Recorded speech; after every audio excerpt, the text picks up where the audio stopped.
As you can tell, I'm a big fan of shelving EQs, and especially this one from Dangerous. It's a Baxendale EQ. I was unfamiliar with Baxendale EQs myself until this one came out, but we all have had them in our lives because Baxendale EQs is what is in your car. So you've got a treble and a bass in your car, which is essentially a Baxendale. And what it's doing is it's not like a bell or a shelf or anything. It's like a shelf, but it's a continuous shelf. So it's starting at a frequency point and then going all the way up and keeps going and going. So Mr. Baxendale didn't actually make any money out of his EQ, I don't think, because he never patented it. But we get the joy of using it. And as a mastering engineer who tends to use a lot more shelving than I do surgical EQ, then the BAX is fantastic for me. Now, I wouldn't overuse it, and I wouldn't use too much of it in level wise, because the problem is, as I say, it's going on and on, up and up and up, and it keeps going. So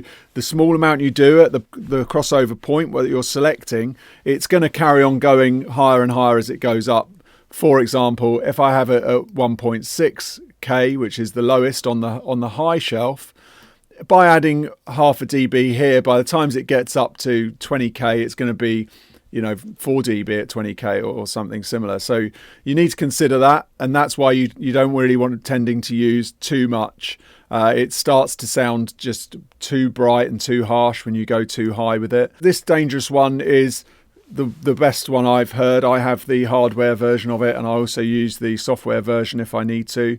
This is great because it's in MS mode as well, or you can link the channels. So I use this every day on every track. I really like it. It's really helpful.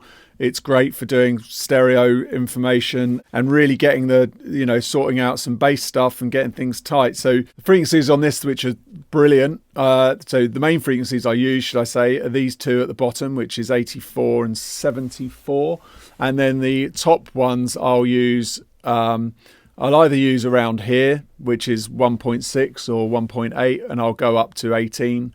And maybe 7.1. I don't tend to use these too much. 3.4, I have heard people using it, but I don't like to take away from the mids at that point. I might do a little bit of stereo stuff in the very highs, or it's a really smooth high-end EQ, so it does sound really nice in that it's got a really nice high band on it. So just for adding some air to tracks, it works really well. It's a great EQ. I love it. Shelves is where it's at for me, and this is one of my main go-to shelving units.